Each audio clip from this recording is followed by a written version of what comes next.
Hello, welcome. My name is Wayne Browder. What I'm going to be discussing in this video series is fictional heroes and the writers behind them. There are several reasons why I decided to do a series on this. The first one actually happened several years ago. Talking to a single mother who lived in the same apartment complex we lived in at the time. And she was talking about having good role models for her two boys. I know there are a lot of women in that situation. That is a sad fact of life in our time. The first thing I would say to someone like that would be,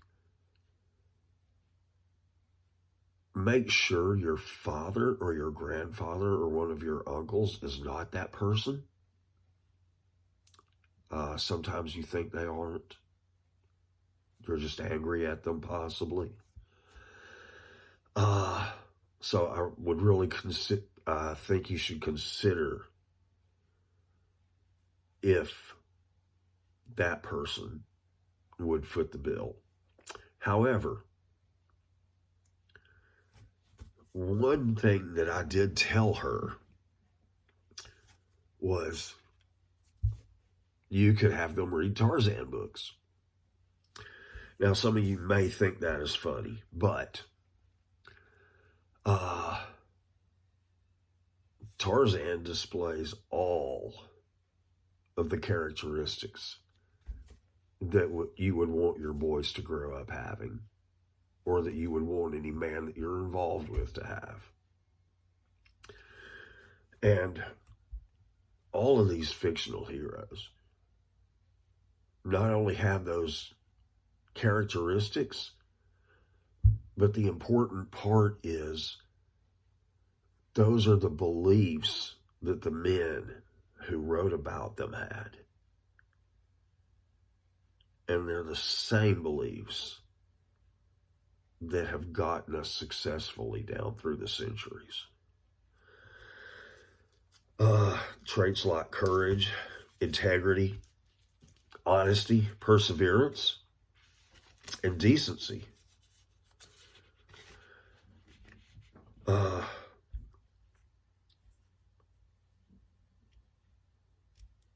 I also want to say that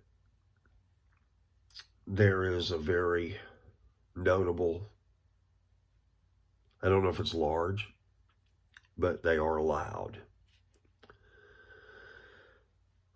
movement of people who want to call traits such as strength and courage and things like that outdated. They use labels like toxic when they talk about things like this. These traits are the building blocks of civilization. And without them, you would have no such thing. When I go through this series, I'm going to be drawing from several characters, several authors as well, authors like Louis L'Amour, Robert E. Howard, Edgar Rice Burroughs, who wrote Tarzan, Jack London, and John Morrissey, among others. Another thing that I've noticed among boys is many of them will say, I don't like to read. And that really is a shame, but I think that they have yet to find something that they like to read.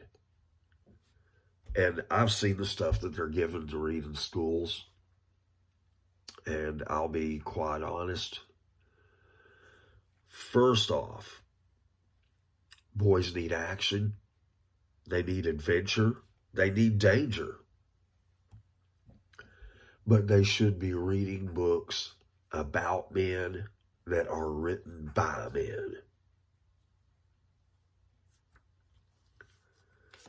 And books about science fiction and fantasy and westerns, for example, that's exactly what they are.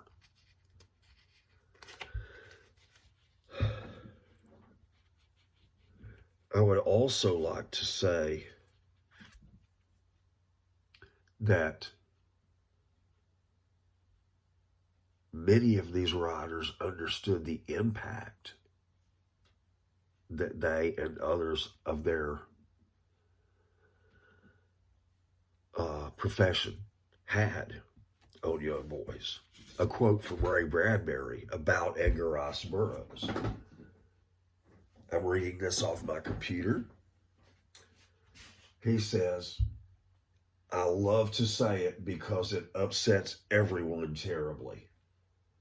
Burroughs is probably the most influential writer in the entire history of the world. By giving romance and adventure to a whole generation of boys, Burroughs caused them to go out and decide to become special. That's what we have to do for everyone. Give the gift of life with our books. Say to a girl or boy at age 10, hey, life is fun. Grow tall. I've talked to more biochemists and more astronomers and technologists in various fields who, when they were 10 years old, fell in love with John Carter and Tarzan and decided to become something romantic. Burroughs put us on the moon. Now, a lot of people would not agree with that, which is why they got upset about it. The point was, Edgar Rice Burroughs, for one, and his characters inspired young people to go out and do great things. So, they can inspire your children. And I will say it was a long and slow process putting all this video series together. I've had a lot of issues getting things worked out that I'm not going to delve into right now. But I have been talking about this and working on this for probably over a year now.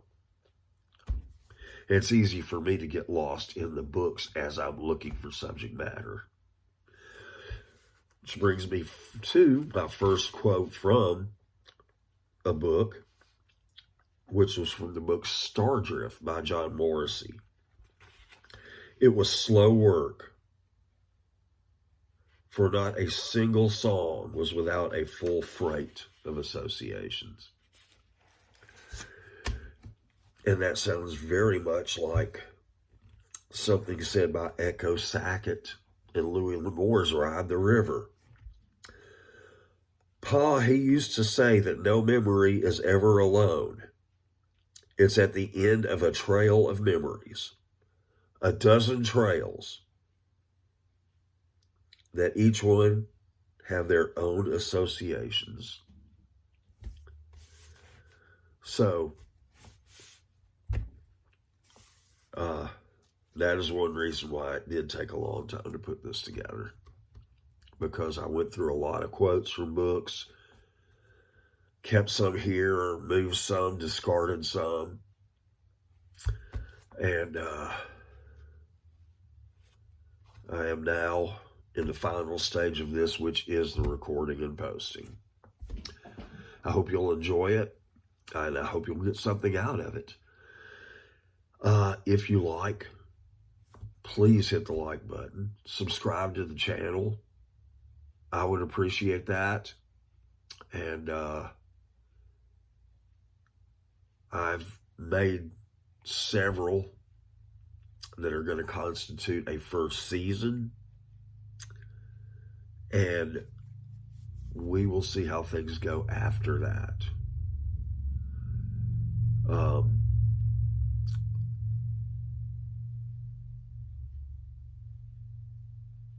So I hope you enjoy it, and please leave any comments, whether they're good or bad, and I will be getting to those eventually.